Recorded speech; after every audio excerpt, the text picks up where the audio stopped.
divorce, loss, and ultimately meeting her incredible husband, Scott, Chani shares her honest, brave journey. It's about 23 when I got married, and I gave it 2 years, so I would say 25 divorce. How long after you got divorced did you get remarried?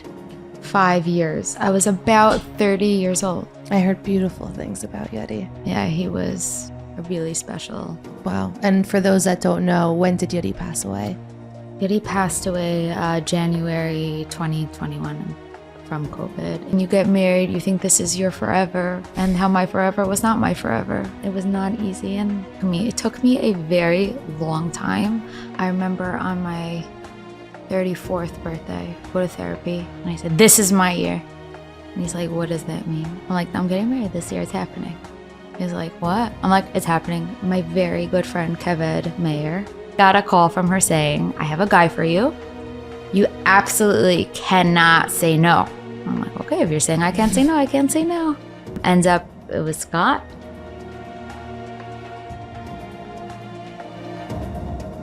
Welcome to our fancy studio at Stories of Hope, where Tzipora Grodko made a mistake, and therefore you're being featured from a car.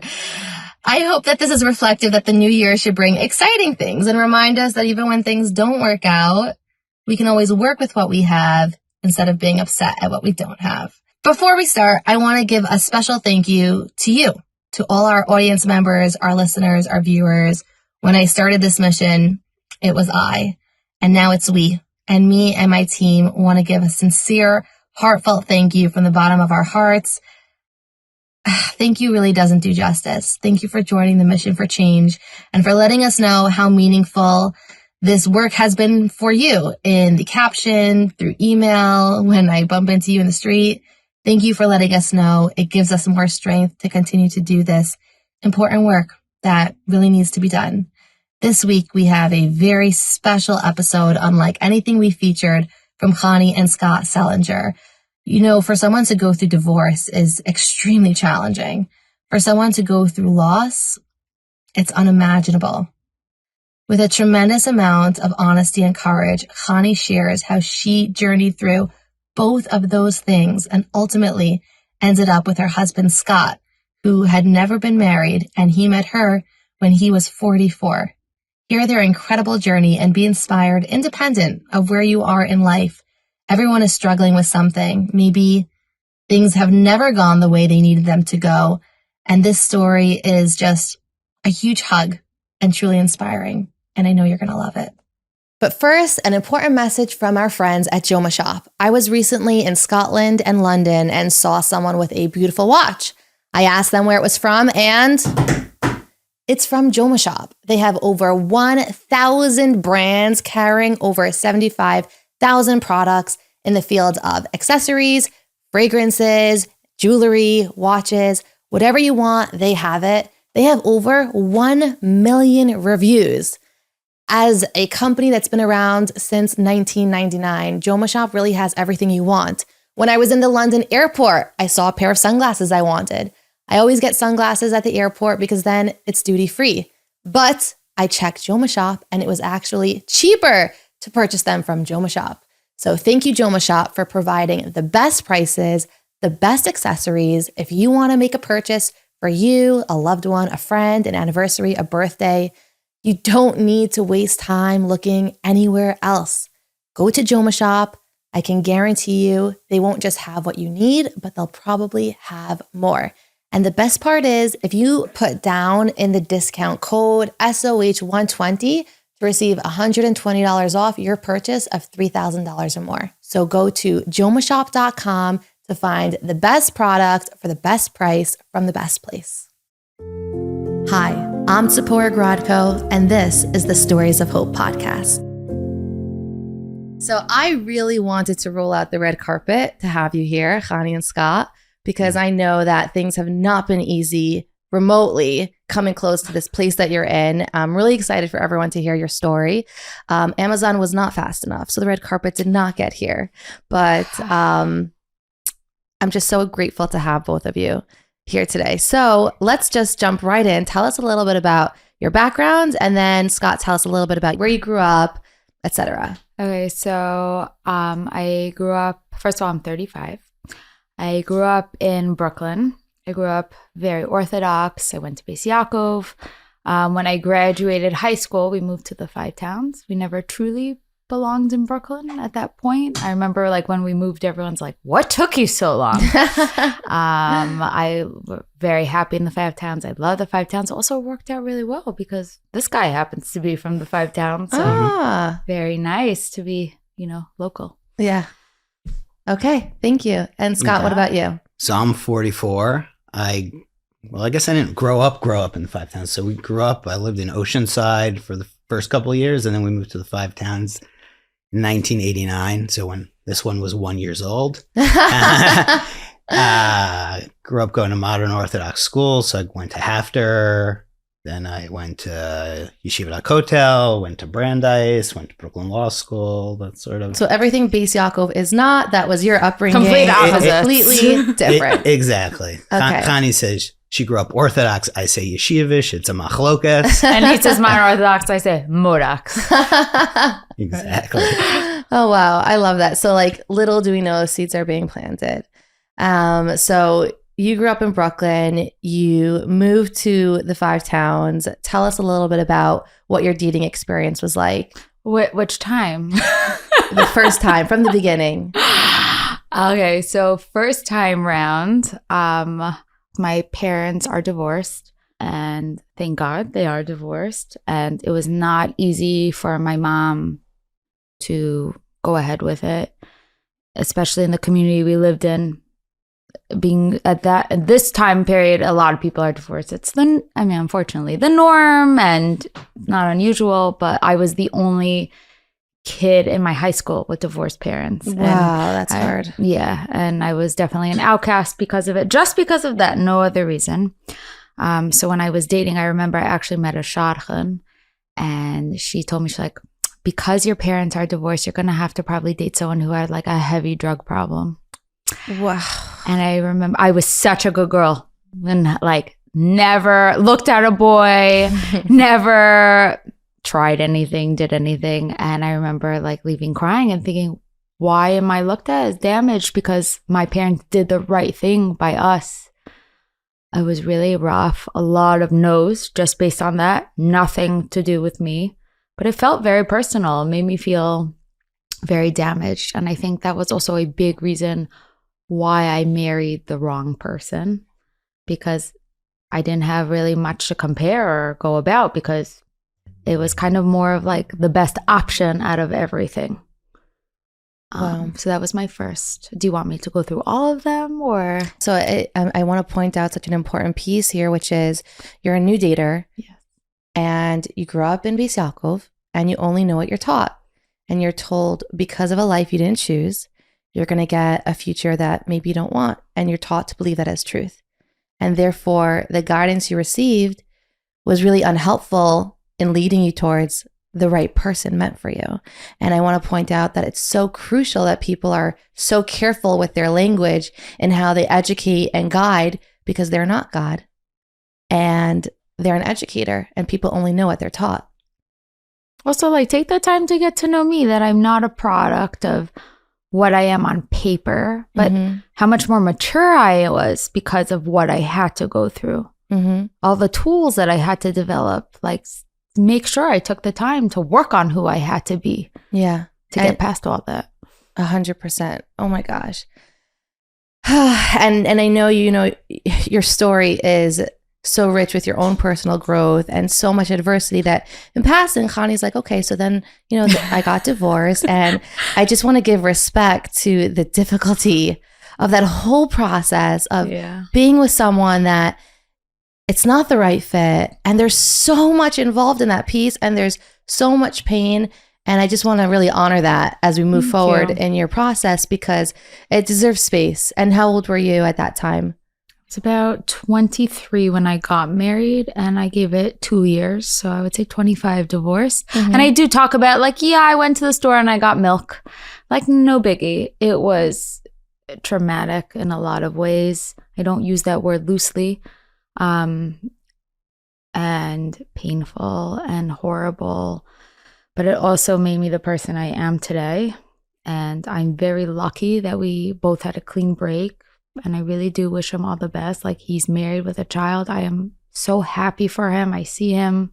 He can be normal. I still hug his mom.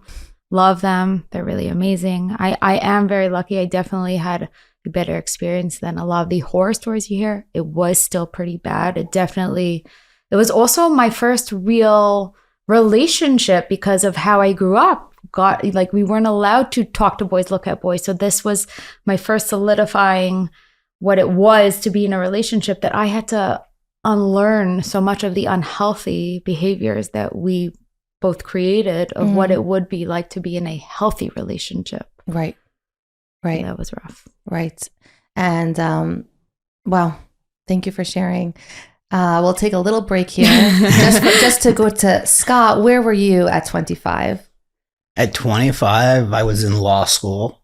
Law school. I was a summer associate in the summer of when I was 25. I mean, maybe to take a step back in terms of my own experience. I mean, I was engaged at 23 to a girlfriend from college, from Brandeis. It was sort of like an environment, which was really my first real relationship. But like being in the college environment, there was a lot of pairing up, and like that was what people were doing. And, we never ended up getting married. It wasn't, I wasn't in the right emotional or maturity space to get married. And so we didn't end up getting married. That experience was, was scarring in its own ways in terms of embarrassment I felt about how things ended up, which, probably impacted sort of my own dating experience. And then I'd say from like 23 to 26, which is when I was at law school, I probably went on like hundreds of, dates as people were setting me up and like. Well, eligible bachelor. It's funny. People say things like eligible bachelor, but like I remember when I made partner at my law firm, everyone was like, oh my God, you're like now so much more eligible. And it's not like the number of suggestions or the quality of the suggestions. Yeah. Really change it. And actually I say the word quality and as we're like talking about this, it's such a weird thing that people use in like the shidduch and dating world, which is like, there's so much not a non-element of sort of really getting to know a person, right? It's like Chani was saying about like what somebody is on a piece of paper.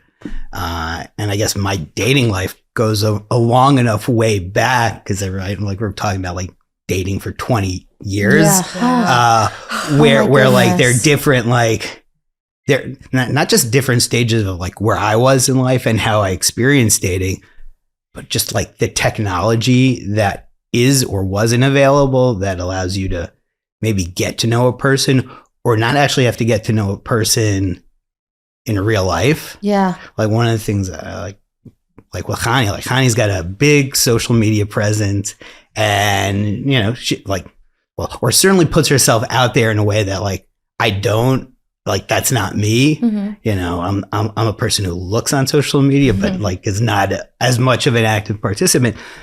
But like one of the things I like, and it was unusual for me because I'm a lawyer. I do research. Research is like part of my thing. And I think one of the things that makes me a good lawyer that I think for a large portion of my dating life made me a not my own friend dater is issue spotting, right? That's what you do as a lawyer. That's what you learn in law school. And rather than like get to know someone on paper, you're like, oh, this could be a problem. This like you're not really experiencing. And with Chani, I mean, there are 1,000 reasons why thankfully I'm with Chani and we're together. But I think it was really helpful to me that like I shut that down and I did look at her social media and we just got to know each other as one another. And I think that was a really important piece of it. Yeah. Wow. But, going back to sort of the dating experience, like there were different stages. There was, it was hard. I got like probably by the time I finished law school and went into like the working world, I was pretty burned out from going on a lot of first dates that didn't turn into second dates. I mean, Chani will tell you, she put it, I think, in the story that's posted.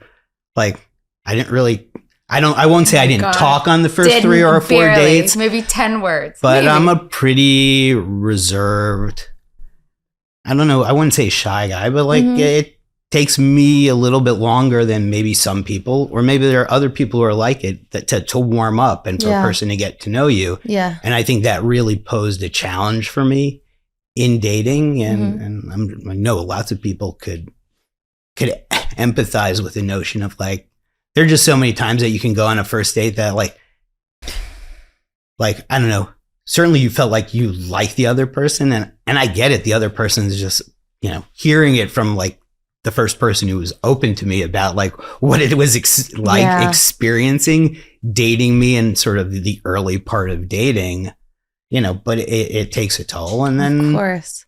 And then I started, you know, working, and the type of work I do is pretty intensive. It's so hard when you are doing something that everyone's doing and it's working. And for no reason that you could really identify, it's just not working for you. And this process that you're talking about of feeling burnt out and waiting and longing, it's so relatable to so many people. And I want to pivot now back to you, Chani, when you were divorced, and now you're in this new stage of, if it wasn't difficult before, is even more difficult now. Yes. What was that process like for you? Just in a little summary for people to understand, and maybe educate them on what it might be like, so that people can be more compassionate and understanding. It was so ridiculous. I was really looked at as damaged goods because I was divorced. I did all the steps. We went to marriage counseling. I really put in the work and the time, but people don't look at that. People don't look at what was your journey, what did you do? They look at your divorce. Obviously, you messed up, something is wrong with you, and now it's over. And I got suggested to really bottom of the barrel kind of people. It was terrible. I was not looking for that, or it was just a terrible experience, and that's not what I was looking for. I was looking for the real deal. It wasn't like I was picky. I was just looking for someone who shared the same values as me, who wanted a healthy, happy, beautiful marriage. And it was rough to be looked at as that when I wasn't. I felt so much stronger that I did what I had to do, and I was so proud of myself, but nobody else saw me as that. Right. And I think the message you're trying to say is, if you see someone that's been through hardship, whether it's divorce, loss, in your case, both, it doesn't decrease their value and self-worth. If anything, it increases it. So we have to change that relationship and that energy that's being put out there, which is, this is a flaw, to really, this reflects a really big strength.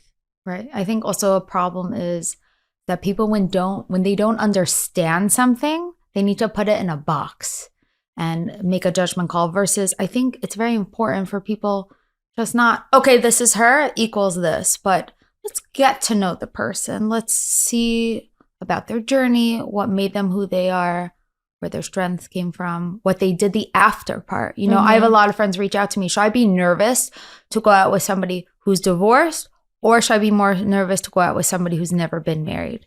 I said, it all is, you have all these things to be nervous about, no matter what, you know, but it's important to look into each situation for what they are. It's not at all, I really don't like when people put a label, be like, oh, this is what it must be. Yeah.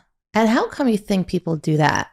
I think it's because it's easy, right? To be introspective and to think deeply takes time, right? People are living their lives, and people's lives are moving fast, right? I mean, I've certainly done that when I was, right, like like we talked about, sort of the first section of my dating journey. Like the second section of my dating journey is I'm working in a pretty intensive law firm job, and that makes it, you know, challenging in terms of the time that you have, being in a position where, you know, and I didn't always handle it right. I think, you know, like hindsight 2020, now that I'm in a position where I've found a balance in life, but like people talk about work-life balance, like there's some types of jobs or careers that lend themselves easier to balance or less. And like the number of times where like reflecting on the experience of a lot of like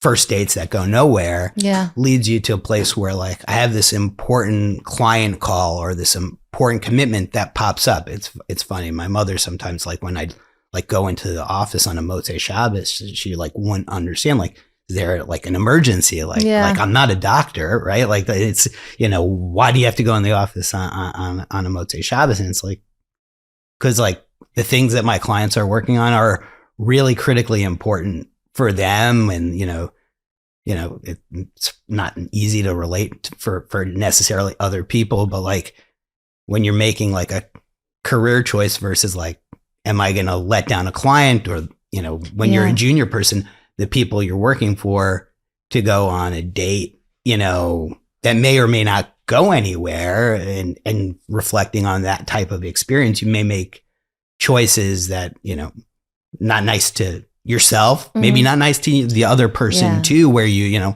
I certainly would cancel dates because of like work at the last minute, because that would just be part of the experience. And you're bringing up an important point, which is taking into consideration that when someone's dating, they're also balancing this whole life that they've built. And dating, of course, is a priority. And this life that you've built is a priority. And dating, it requires so much emotional energy. And you're trying to navigate this really challenging balance of, I am 110% here with someone I don't know, having a conversation I've had hundreds of times, trying to be open, but also protected, trying to be engaging, but also inquisitive. It's a very difficult place to be in. And how old were both of you? I feel like we're still on the honeymoon year, right? When you both got married. I was 44. 44. Right? 35. 35. Yeah. This is fresh off the honeymoon stage. Yeah, we're 2 months married about. Yeah. Wow. 2 months. Just over 2 months married. Yeah. I really should have had balloons in here. I'm sorry. And a red carpet. You live and you learn. Wow. So, and so it's going back and forth in your processes and your stories. How long after you got divorced did you get remarried? So I met Yudi, I would say about 5 years after I was. Actually, yeah, I was about 30 years old. Yeah. So it was like about 5 years. Because I remember on my 29th birthday telling my brother, like, if this time next year I'm not married, I'm going. Like, I'm just ending my life, which I know it's a horrible thing to say, a little bit dramatic, but to me, I'm like, I can't do this anymore. It was so painful. So painful. So yes, I met Yudi, I think I was about 29, and we got married. I was like 30 years old. I heard beautiful things about Yudi. Yeah, he was like really not normal, amazing person. He was so amazing that I had to date him for a long time. I was so traumatized from last time that I'm like, okay, he can't be this perfect. You know, I kept waiting for the other shoe to drop. And I remember 6 months into my marriage, my therapist says, okay, now can you finally just enjoy? Can you just actually understand that he is so amazing? I'm like, okay, I'm really going to try. Like, it was very hard, which is a great problem to have. And I wish it upon everybody. He was really not normal of a human, really special. Whenever I get to a point where I'm not sure what to do, I'm constantly asking myself, like, what would Yudi do in this moment? Wow. And for those that don't know, when did Yudi pass away? Yudi passed away January 2021 from COVID. In COVID, it was as the vaccine was coming out and people were just starting to get it. So it wasn't, you know, everyone's like, oh, it must have been the beginning. I'm like, no, it was the end. It just, you know, a lot of people are like, oh, he must have had issues. I'm like, no, he was totally healthy. I just have a lot of bad luck in life sometimes. I'm hoping this one is changing my mazel. But yeah, it was the hardest pain that I've ever I still say, like, I don't know how I lived after that. A person should not be able to be alive after feeling so much pain. It felt like somebody took my heart and ripped it out. You shouldn't be able to live. It was horrible, and I really pushed, and thank God to my amazing family, I was able to get through it. But I also feel so lucky. I mean, how many people do we know that don't even find the one love? And I have two great, amazing ones. But yeah, it's funny. It's ironic because at the beginning, Yudi and I loved COVID. We loved COVID. It was like I never got to see him. He had a crazy job. He worked crazy hours. So we were forced to be locked together in an apartment, and we loved it. It was amazing. But yeah. Wow. Let's be honest, sometimes it just feels too difficult to continue davening for a zivug. And sometimes we wonder if our prayers are even enough. Now imagine how comforting it would be to know that every day Rabbanim are praying for you. This episode is sponsored by a very special organization that does just that. The Reb Meir Baal HaNes organization partners for you on your shidduch journey. When you make a donation and send in your name, they will have Rabbanim davening for you constantly at the kever of Reb Meir Baal HaNes in Tiberia. So join this initiative where Reb Meir Baal HaNes charities will become your tefillah partner throughout this shidduch journey. Go to mytefillahpartner.com, that's MyTefilla, partner.com, or find the link in the show notes below to participate in this very special partnership. You no longer need to go through shidduchim alone. Send in your name and have the great zechus of Reb Meir Baal HaNes by your side throughout the entire process. We'll be right back to our episode, but first, you have to check out Pizza Biza, making fresh hot pizzas on the spot by their professional chefs, indoor or outdoor in their pizza ovens, meat or dairy, plus full catering around the tri-state area and Florida. Specializing in events with several hundred people with no lines. You heard right. Full menu. You have to check them out on Instagram at Pizza Biza and visit them at pizzabiza.com. Best part, mention Meaningful Minute and get $500 off your next event. Pizza's my favorite food, so please invite me, Pizza Biza, on Instagram, and check them out at pizzabiza.com. Say Meaningful Minute and get $500 off your next event. These are the people you want to call. Pizza Biza, I'll see you at my next event. You're absolutely right. Nobody can understand what you've been through. And to be able to sit here and share it with so much raw transparency, it just reflects so much strength that you didn't need to have. Right. And, people can say things like, wow, you're so strong. And you probably wanted to say, I don't have a choice. It's sink or swim. Don't you hate when people say that? It's the worst thing. Oh, you're so strong. Like, I'm not so strong. I'm just like pushing myself like a zombie just to continue. Yeah. And what would you tell someone that experiences loss of a spouse? What would you say is something that you found comforting from people? I'm trying to think, because actually when Yudi passed, I don't know, for those who know of Malki Hirsch, Majetsi. She came during Shiva because she had been a widow, and I remember, just threw a lot at me. I was in such a heavy, deep place, and she said, like, you will be happy one day. I know it feels impossible. It does. And I was like, you can't look at her and think like, you don't know what you're talking about, because she went through it. She went through it so bad that it kind of gave me a little bit of hope, but I wasn't yet ready to let in the hope. But I guess I would tell people that it feels nearly impossible. It feels like absolutely you can't, but you really can. You can be happy again. It's just a lot of work to get there. And I would also tell people, and I mean also to singles as well, this is a big thing. You need to fall apart. Don't push yourself. Don't pretend to be okay. When someone says, how are you? You don't have to say you're good. If you're not good, you can tell people, I'm not okay. This is a really hard time for me right now. And that's fine. You're not looking for a pity party. You're just not to fake it when you're carrying all that pain, it makes the pain so much worse. Yeah. And when you let people know that you're not okay, then they can be the support that you need. Exactly. They don't know what to give you if you don't tell them what you need. Yes. Wow. And at this age, you're 30. When I lost Yudi, I was about, I would say, I think 30. We were married a year and a half. So like 31, 32. Mm-hmm. Yeah. Okay. And so while Scott, I'm guessing you're, again, the iconic nice Jewish boy in his big law firm that, the mothers are telling their daughters to go out with. Has anything changed in your personal life during this time? Yeah, I mean, during this time, I've had like 2 or 3 relationships of, maybe some length. One of them was one that there was like, I'm a leverage finance lawyer, so they're market cycles.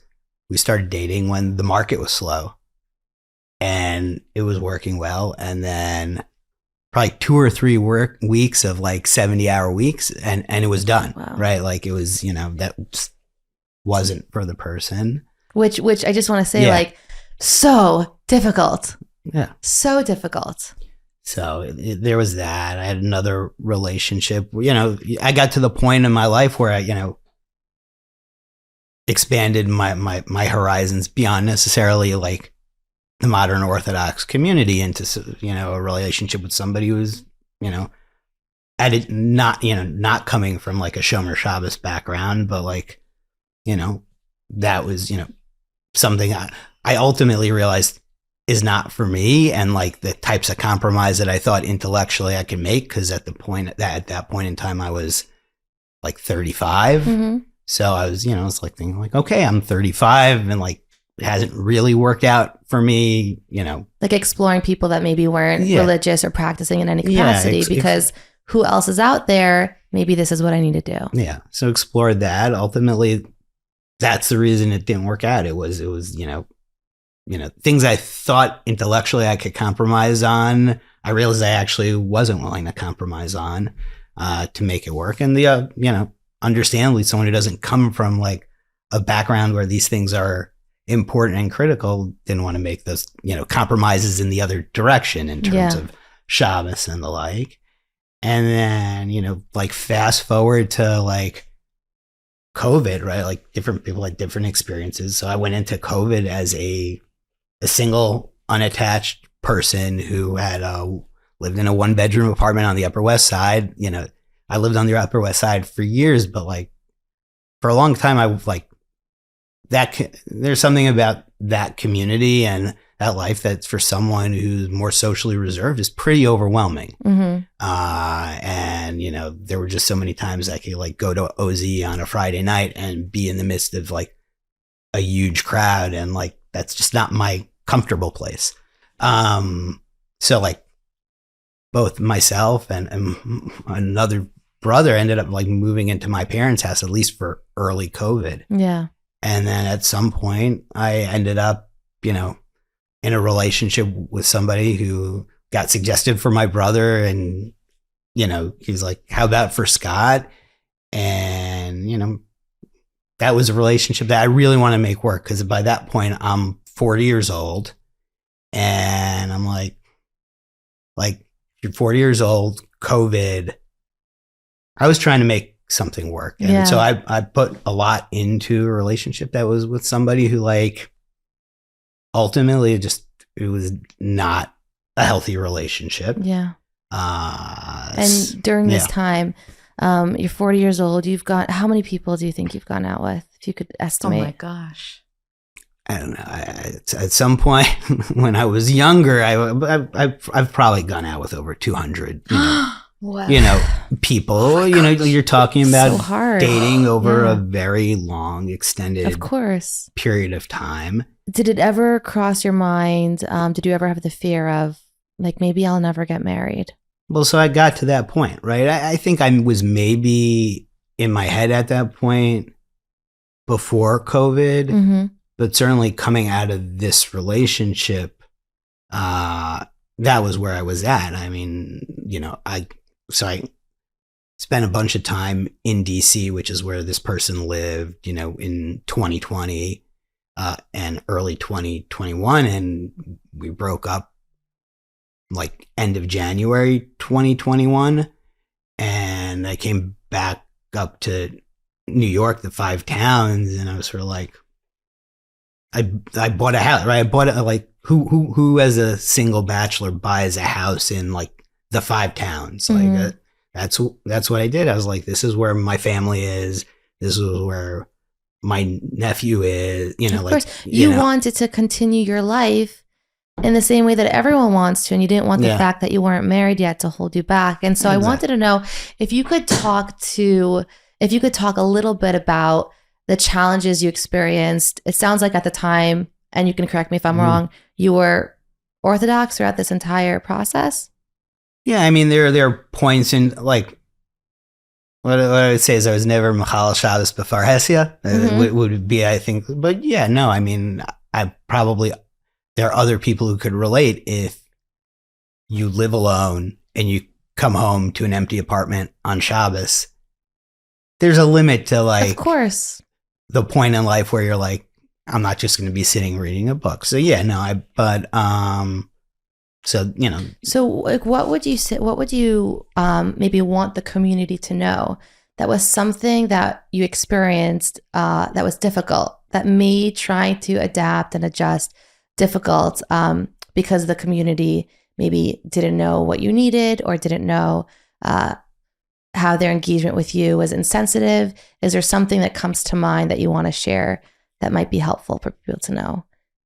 Yeah, I mean, a lot of it is how people talk and language. Certainly, like, I remember when I bought the house and I closed on the house, and I was at Gourmet a lot, like to shop to fill up like the fridge, buy like staples, like, and I bumped into a friend of my parents who's like, he's a super nice guy, super well-meaning. He does like a ton of chesed. I'm talking about like someone who, like, super well-meaning, and is like, bumped into him and is like, just closed on a house. And it sort of made a comment of like, I'm sure your parents are happy, but probably not how they wanted you to move into the neighborhood. Like that kind of like, it's when people say the quiet part out loud, like, which is like, right, that's what it was. It was saying, yes, I'm sure my parents would have loved if I moved into a house in the community with a wife, right? Yeah. Like, as would you have. As would I have, right? Like, I knew I was like a little bit of like an aberration, or a lot of bit of, but like, one of the things I said to my brother at the time when we were talking about it is like, who made the rule that like, if you're single and unmarried, like you're supposed to be off in Manhattan or something like that, at least in the modern Orthodox 5-townsy world. Although I think nowadays you have more people who stay at home and don't necessarily do that. And I even remember my mother at the time being like, I was in the headspace at that point in time where like, I'm probably never getting married. Like, I'm just moving on with my life and living my life. It's so sad when you say that. But like, one of the things my mother said to me was like, but what if you meet someone and they don't like this house? And I was sort of like, it's a wonderful house, by the way. I really don't know why anybody.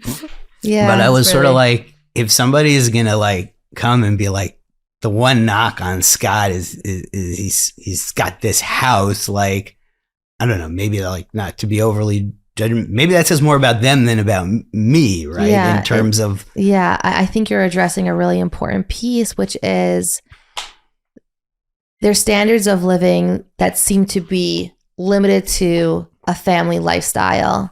And if you want a family and you don't have that lifestyle yet, does that mean you have to compromise that standard of living? I spoke to a friend yesterday who told me the same thing. She said, I'm thinking of buying a house because I desperately want to be a part of a community. Even though she's not yet married, is that something I can do? And I'd love to bring that to the audience for people to think about. How come the isolation has to be in a certain location in a certain way if engagement is desired the same way everybody wants it to be? with this consistent community. When you live in apartments with different singles, there's this, it's like a train station. There's people coming and going and coming and going, and you're just starving for stability and consistency. And it's hard to have that in a bachelor lifestyle. And it can also be very lonely if you don't have the people around you that you want to engage with. And now we're getting to the really exciting part. I mean, every part of this is so riveting, where Chani, you have just been through Gehenna and back, and you haven't met Scott yet. And before we get to Scott, I just want to ask you, I think it's my elephant in the room of how did you contend with God coming from upbringing that was difficult, having a dating process that was difficult, getting married and divorced, which was difficult, waiting to meet the next person, which was difficult, meeting the next person. After all that pain and experiencing the unimaginable, how did you contend with God? I was very resentful. Like, I don't even know if that's the right word to use, but I was so resentful. And, back to what you were saying about with the community and if a single person wants to buy a house, it just really bothers me how all of a sudden you could be married and be single and you're the same person, but you're looked at as a completely different entity. And it's very interesting because I went to Kansas as a single and you're looked at as everybody else. You're not any different. I don't know, whatever, but sorry, I'm jumping around. Anyways, back to your question. I was extremely resentful. I hated God. I hated him. It was very interesting when we did a post, when you posted my story, and so many people commented and said, wow, you're a Muna and you're Bitachon. And I'm like, no. Not one place in my story doesn't mention anything about God, my beliefs. I'm still on that journey. There's a lot of things that I still cannot do. And still, I'm not where I was, 6 years ago. And if 6 years ago, Chani would look at me now, I would definitely be very shocked about how things have changed. I'm very proud of who I am. I'm very proud of my journey. I'm proud of everything, of who I am. It was not easy. And as I said, Yudi very clearly sent me Scott, very clearly. And I remember when Yudi was alive, I used to tell him it's so important to me to have Zmiros at the Shabbos table. So we would sing every Friday night. We would sing Shalom Aleichem, Eishes Chayil. And he did it for me, but it wasn't his favorite. And then I meet Scott, who loves to do that. And it's so beautiful. And it's always what I dreamed of. And I could feel Yudi being like, this is what you wanted. And I'm like, yeah, thanks. Yeah, but, and it's so beautiful. And one day we will get there. And, or like Hanukkah, I think is a time of light for so many people and a time of hope. But for me, it's a time of darkness and despair. I remember being at the menorah with Yudi and davening at that menorah. I think it's night 3. That's the night to daven to have children. And I remember being there and being like, Hashem, please, this year, next time Hanukkah, I should be holding a baby. We should be lighting the menorah. And a few weeks later, my whole life was ripped away. Forget baby. I had no husband. And I just felt like God took away all my miracles and all my light. And, to see all the families at their menorahs with their matching pajamas. And it is so nice. And I'm so happy for them. But also magnifies the loneliness. So yeah, and there were times I was not fully Shomer Shabbos. I was just, again, so mad at God. I remember I used to run away. When Yudi passed, I moved back in with my mom. She is amazing. She's my best friend, my everything. And she was so supportive. I think she kind of knew that I wasn't fully Shomer Shabbos, but she looked at it as, oh my God, what you just went through. I am no one to tell you what to do or what not to do.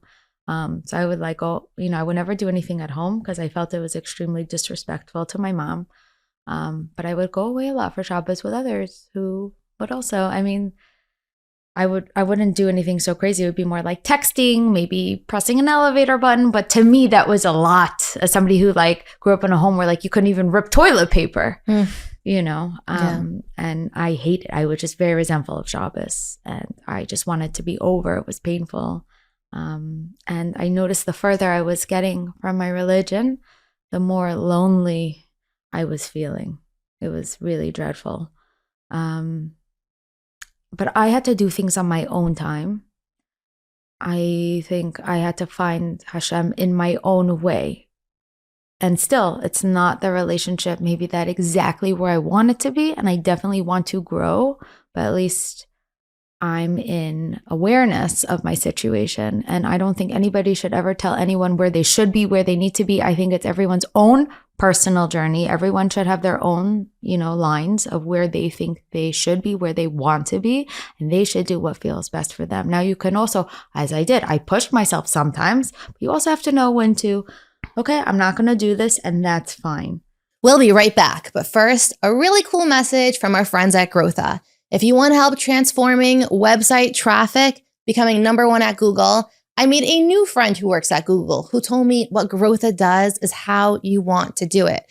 Growtha does SEO for over 100 healthcare companies, from addiction treatment centers, ABA therapy companies, nursing homes, home care agencies, you name it, they do it.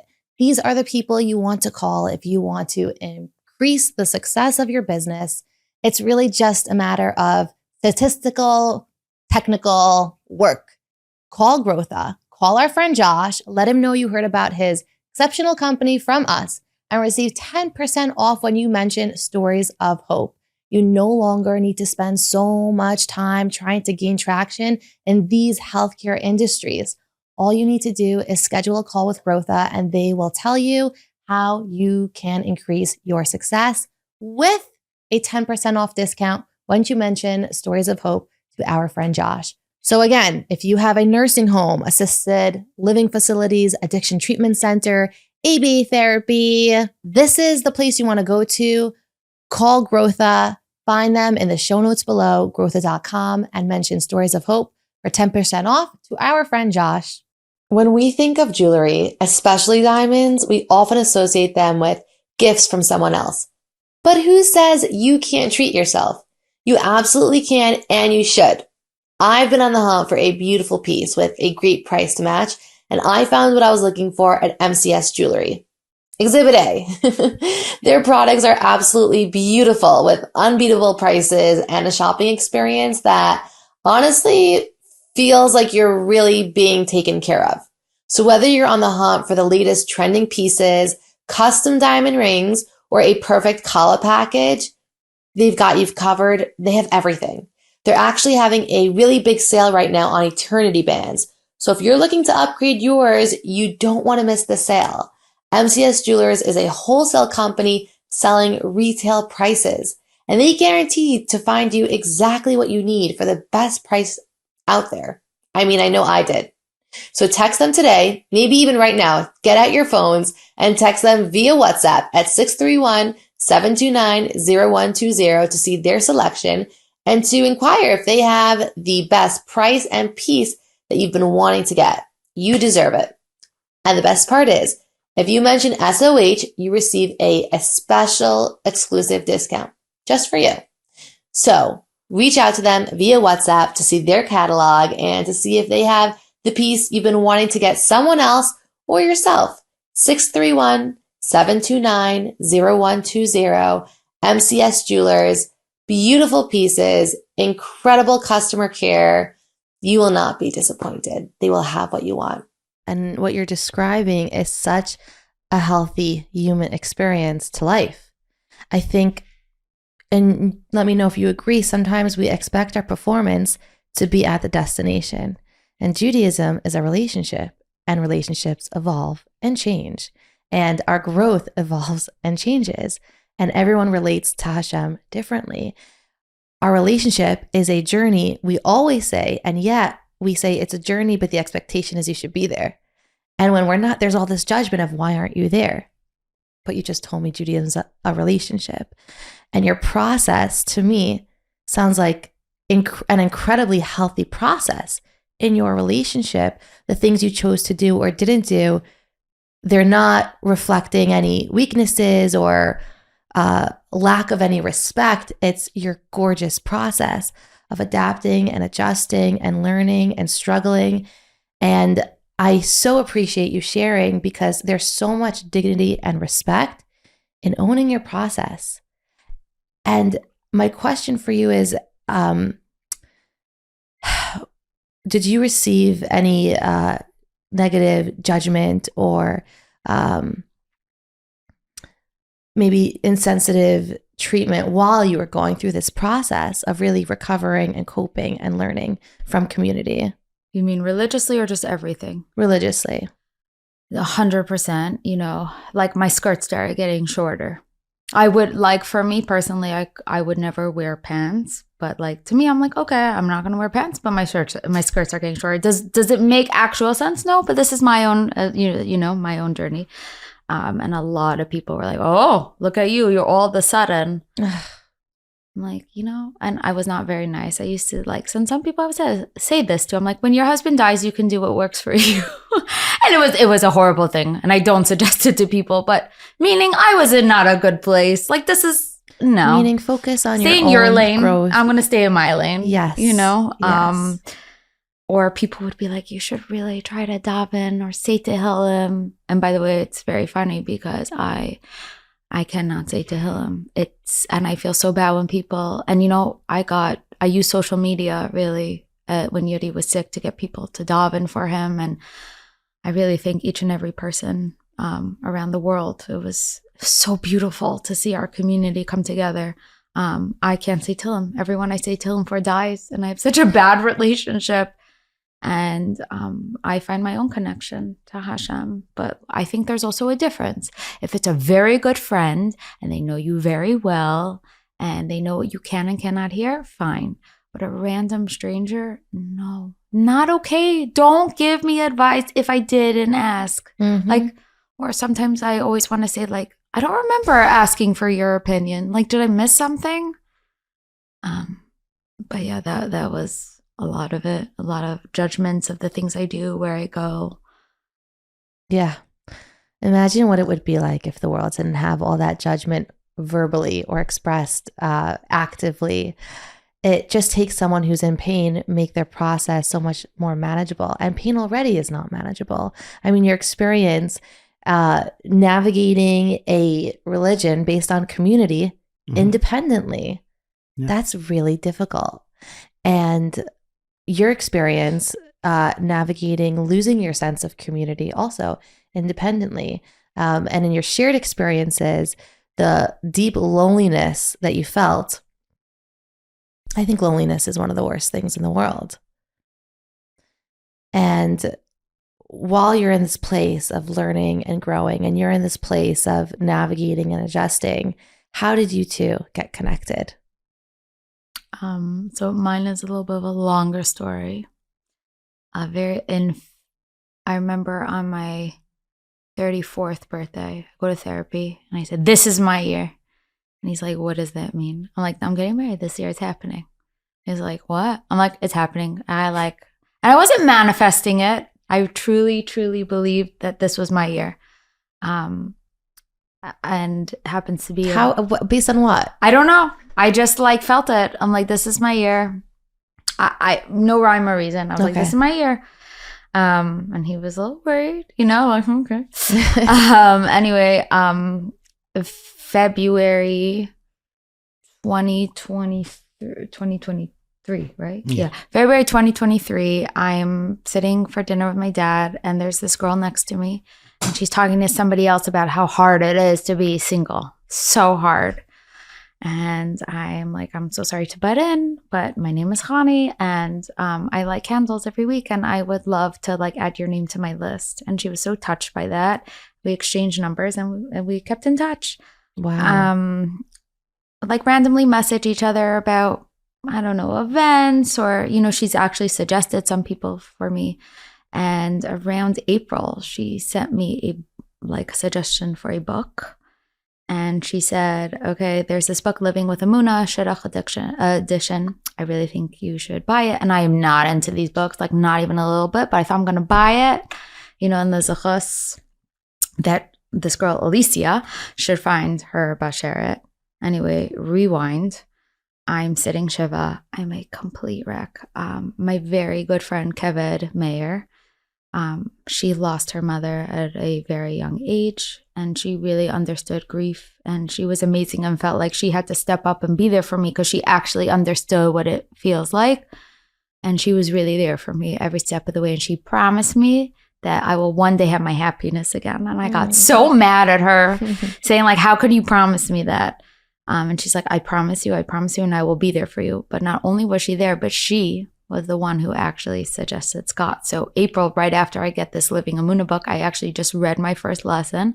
I get a call from Kevin, who has tried to set me up countless times with guys who are very much not for me. But I got a call from her saying, I have a guy for you. You absolutely cannot say no. I'm like, okay, if you're saying I can't say no, I can't say no. Ends up, it was Scott. We didn't go out yet. He said he doesn't want to go out with anyone before Pesach. I was really annoyed at you. I was like, what? You won't just like meet me one time? I still throw it. I'll throw it against him probably till we're like 100. Yeah. So Scott, you want to tell us a little bit what was going on and how you knew Keved? Okay, so I knew Keved because about a decade ago she dated my youngest brother, and she grew up on the or at least her family lived on the Upper West Side. So at the time they were dating, I was by her parents for Shabbos lunch at least a couple of times. But then I hadn't seen her in years, right? Like I hadn't seen her. I've like they both have now 3 children. Yeah, like yeah, it's been that long. You know? It's one of those things like you not you forget someone exists, but like when the name comes up, you're like, oh, that person. Yeah. And so like my brother Michael had said, oh, somebody had suggested. He didn't even say it was Kevin, but this is before Pesach. Somebody had suggested something, and this was the first like. My family sometimes goes away for Pesach and sometimes we don't. And we weren't going away. And this is the first year I am making koshering a kitchen in my house for Pesach, which is not an easy job. And so mad respect to all the people, mainly women who do it all the time and every year. It was not an easy job. And I was like, I don't have time right now, but after Pesach. And I was by my brother's house for dinner on like a Friday night, like probably like a week or so after Pesach.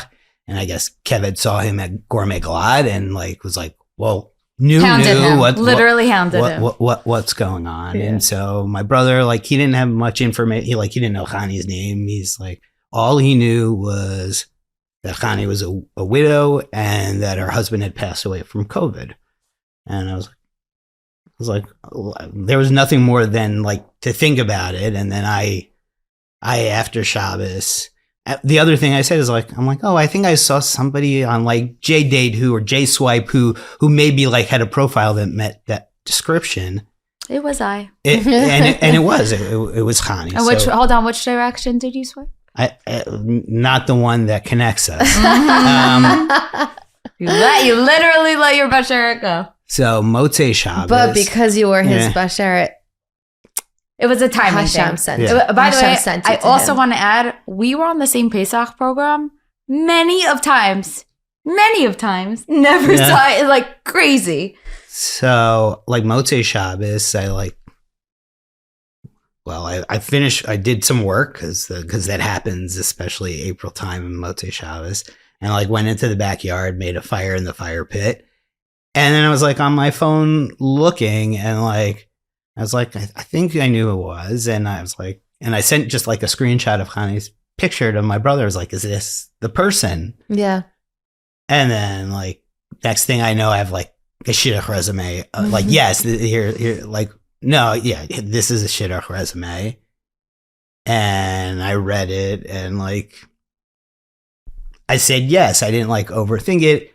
I mean, to say it, like, it's funny. This goes to what I was saying earlier about like issue spotting and all these things. I remember like, because I'm sure everybody who's single in 2024 can relate to like if someone has enough personal details in a JDate or JSwipe profile, you can figure out who they are. And I remember like one of the things that like I overthought, like obviously with 2020 hindsight, is there was all this stuff about this beautiful mikveh that they dedicated to Yudi in Pittsburgh.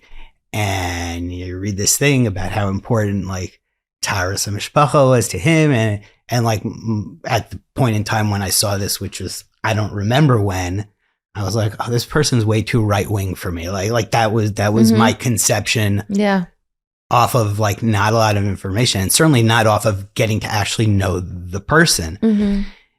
And then when I read like, and this is me being a lawyer, like I read the description and like the line that jumped out to me that changed the too right wing to like, I live a lifestyle aligned with modern orthodoxy, which you can interpret in so many different ways. But as a language person, I was like, that was enough for me to be like, you know what, like, why not? Why not like, give it a try? Why not give it a try?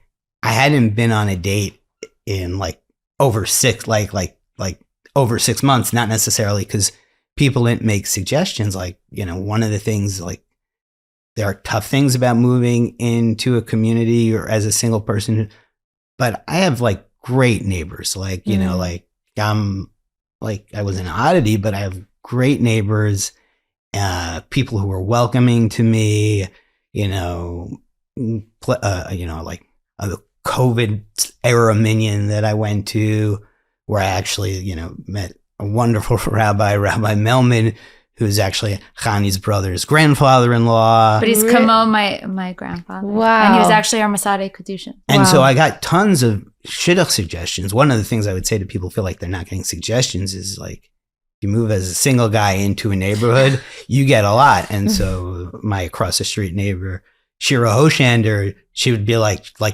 people didn't want my number, so everyone would call her. So it wasn't that I didn't go out because like I wasn't getting suggestions, but I happened to have not. And you feel like all the people that you met and the experiences you had, did you feel like you weren't ready or it wasn't the right time? Because I want to challenge any listener that is getting to meet this beautiful, amazing couple that's thinking, well, you know, maybe this and maybe that. And I want you to speak to anyone listening that's thinking, how come at this time in your life it worked? Was it because it wasn't the right time or any other reason that you could identify? I think I was emotionally ready for it. I think I was also prepared. I think I have a lot of life experience that sort of prepared me for it and prepared me to be the strong, right person for Chani. And then I also think that it's just like, it's when the time is right. And like, wow. And when it's the right person. And as Chani said, we were on Pesach programs together. Like not that we ever met on those Pesach programs, but when I think back at it, like, well, some of those were when I was like in law school and she was in high school, so that wouldn't have worked and necessarily anyway, or where we were in for legal purposes, for legal purposes, or otherwise, or where we were different places religiously.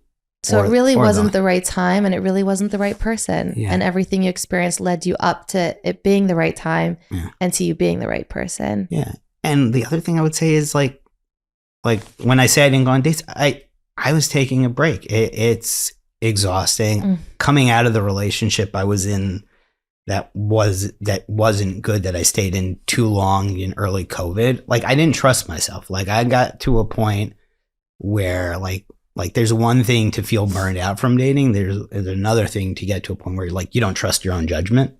That must be scary. And so it was really hard for me for that period of time. And then, you know. And so when you met Chani, when did you know you wanted to marry her? When did I know I wanted to marry Chani? Like some point, I'd say a month or so in, like, you know, it was some combination. I was just like, I'm not, you know, I don't know, I guess people watching will think like, oh, this guy is like very open with his feelings and talking about, his emotions. I'm like, that's not like that, at least at the time, wasn't who I was. And I think the most important thing is Chani makes me feel safe, right? Yeah. Like safe in a non-judgmental way, but safe also in a super supportive, empathetic way. And sort of that's what we give, we're like, we give to each other all and fill in like all these things. Like we're not like, it's funny. Chani says like that her and Yudi were like the same type of person, right? Mm-hmm. Like, and we're not, right? Yeah. And it really, like everyone like finds with God's help what works for them. But what works for us is just, number one is we like each put each other first. It sounds like you're saying that your differences actually bring tremendous symmetry in your relationship.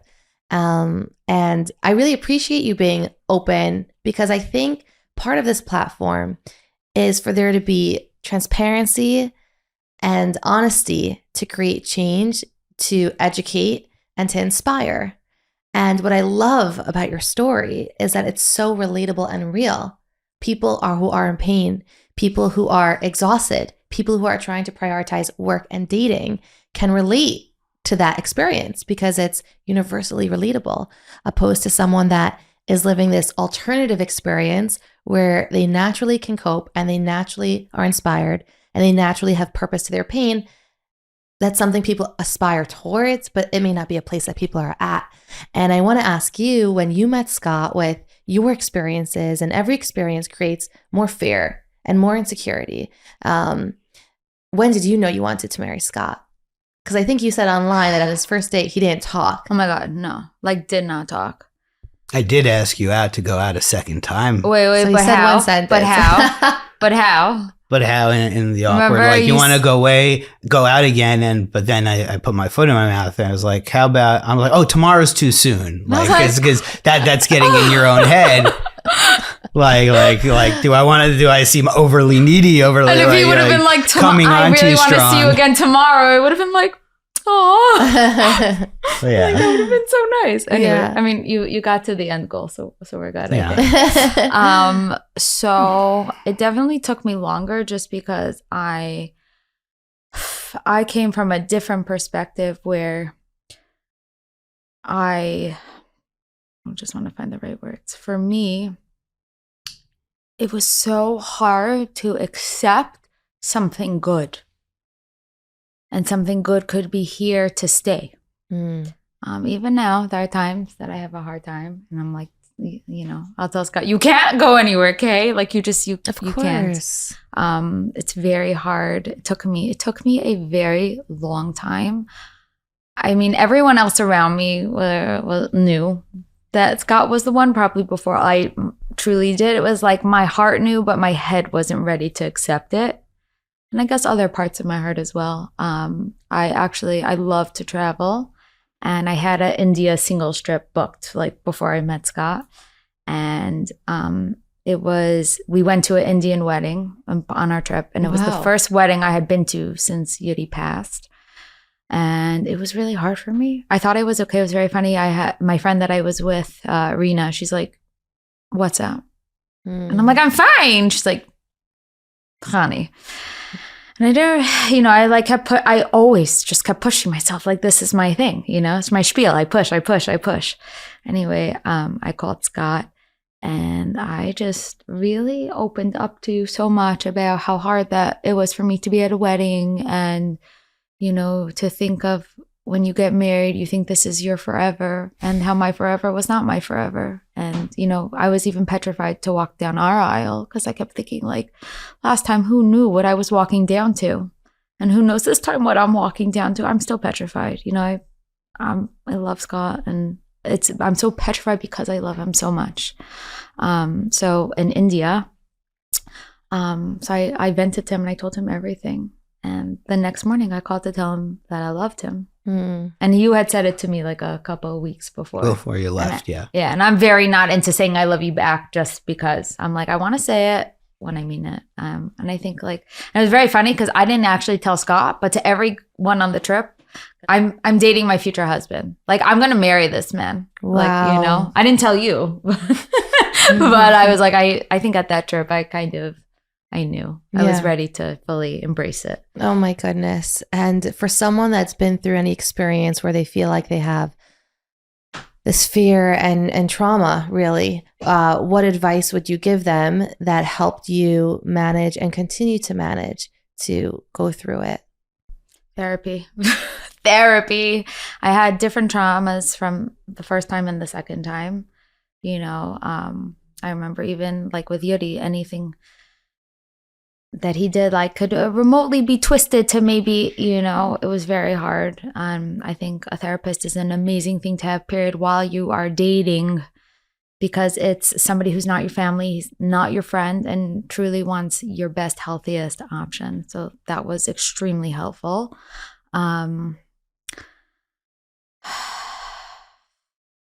I don't know. That's a really, really valuable one. Yeah, but just really try to accept, try to see the good, try to truly trust your gut. It's so hard and it's so scary because you feel like you've let yourself down in the past, whether it was, you know, you feel like it was like you missed certain things last time, it was on you versus, you know, just a situation. But to just trust your gut, if you really learned from your experiences, and to, you know, go with the good stuff and to embrace. And it's hard. I'm still embracing the good. Yeah. You know, it's not easy. And thank God it's a great problem to have.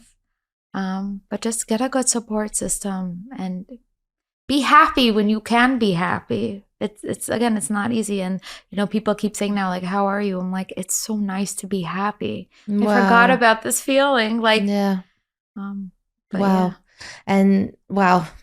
I have a really exciting announcement. I would like to welcome you to Live Better Academy, a course designed exclusively for single women who are done waiting, surviving, and feeling stuck with this perceived limited happiness that life seems to have. Now, I want to make something very clear. There are many self-help programs that indicate the following. If you are single, then there must be something wrong with you. This is not one of those programs. I'm not here to fix you because you're not broken. In a world that tells us that fulfillment and success begin with a relationship, Live Better Academy shows you the truth that happiness and purpose aren't on hold. They're actually here right now. Utilizing science and empirical-based evidence, my course is about giving you the practical tools and insights and confidence to create the joy and fulfillment that you deserve on your terms. It's not about searching for what's missing. It's about uncovering the power that you already have to create the life that you want. And what better time to start than now, at the beginning of a new Jewish year? So if you've been feeling stuck in negativity or dissatisfaction, this is your chance to start fresh by joining Live Better Academy. And do it soon because it starts in 3 weeks. Register now to secure your limited spot so you can be ready to join on our first day on November 4th by making this new year one of true fulfillment and growth. To see if this course is the right fit for you, you can email me at tziporagrodko@gmail.com or send a quick text to 646-926-2323 for a free 15-minute consultation. Links will be in the show notes below. So join Live Better Academy and start living a life that is thriving and vibrant and uniquely yours, because your best life isn't in the future. It can actually be right here, right now. And what would you tell someone that feels like it's never going to happen for them and they're stuck in this place of, okay, that's it. I just feel like it's never going to happen for me. And maybe they get stuck in a bitter place, in a dejected place, in an angry place. What might both of you tell someone? And I'll start with you, Scott. I think you got to try to find your joy in whatever that is. And like I said, I would get to a place where I was like comfortable with the reality that it may not happen for me. I think getting to that point was what kind of let my guard down to be open to what I needed to like let Chani in and let another person in. And so I think that's a piece of it, and everyone's different, right? What's gonna work for one person is not gonna work for the next person. I think changing my location made a big difference, right? Like there's just, you know, being in on the Upper West Side is like lots of people, that's great for them. Lots of people meet their bashert there, right? Like I'm not knocking it. But I think part of it, there's not a one size fits all. And I think that like if you have one takeaway for the community, there's not a one size fits all. I'd certainly say like, even when I was dating when I was younger, I didn't really know how to date. Like I think there's probably some element of like educating like life skills in school, like just like they should teach kids in school, which they didn't when I was in school, and maybe they do now, like things as simple as like how to make a budget and things like that. Like there are life skills that school should teach. And like, let's be honest, like particularly like different people have different personality types around being outgoing or not outgoing, or anxious or not anxious. I think there are things that, you know, like obviously like hindsight 2020, I ended up in exactly the place I was meant to be with exactly the person at exactly the right time. So I don't look back and say like, oh my, like there's nothing about being with Chani that's like, this is not, we're exactly perfect for each other.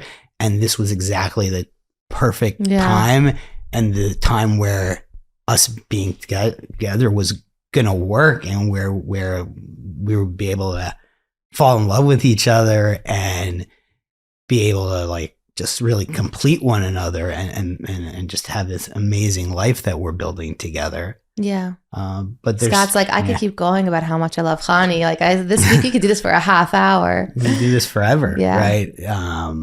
People, you know. This is why I don't understand he was still single. Like, why didn't he have a line of women? Forget like the nice, sweet Scott you see right now, which is also huge. He cooks. He cleans. He communicates. He's like, I don't know. It's like, I wish we could find all these like amazing men that are hiding to set them up with these. Yeah. Yeah. You know, it feels hidden, but really it's strategic. It feels hidden. It's so exhausting playing this game. And what would you say is your takeaway that you want to leave for everyone listening who feels like they're in a place of despair and it won't happen for them? Before Yudi, I remember I had went to so many dating events, and I really pushed myself.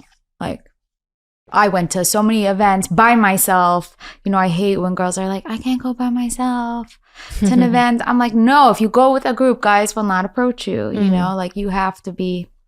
Anyway, I went to so many events. I just could not take it anymore. I remember driving home from the gym and just screaming at Hashem, screaming in my car and saying like, what do you want from me? Just like, tell me what you want from me. I will do it. I will do whatever you want. I will do it. I'm really working on being my best self. I'm pushing myself to be the best, but I don't know what more I can do. I'm pushing myself out of my comfort zone. Like, just tell me, please, just tell me what you want and I will do it. I literally stormed into my mom's room and I'm like, I'm done. I'm just done. Like, in a very calm way. I was like, I can't do this anymore. Like, this is not for me. And like, whatever, I'll be single for the rest of my life. And that will be it. And she was like, oh God, you know. I was like, are you going to date? I'm like, no, I will date. But like, nothing's coming out of it. And like, that's it. Anyway, I signed up for a profile on JSwipe. It is not this easy. Like, I got very lucky. I signed up and like one of the first guys was Yudi. And we started talking, and if I wouldn't have given up, I never would have dated him. He probably wouldn't have made it past date 1. But because I was so nonchalant, I was like, ugh, I don't care. Like, I'm not going to marry this guy. We kept going. And we got married. And then with Scott, actually, it was really funny because before I went out with him, I heard 43, never married. And I'm like, okay. Like, what is wrong with this guy? And in my head, I'm like, he's obviously like the super picky, snotty, like mean lawyer who like thinks he's above everybody and whatever. And I walked in and I'm like, I'm just going to let my freak flag fly. I'm just going to like be like, this is who I am. And that's it. Like, I'm not going to pretend to be somebody else.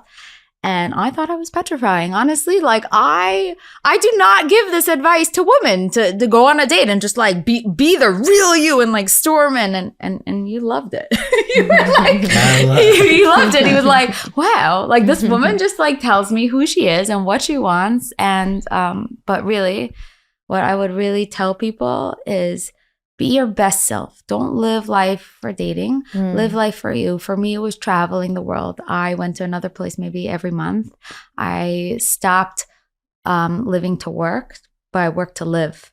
And I was very blessed and I created a beautiful life for myself. And it wasn't so much about me making my whole life to dating.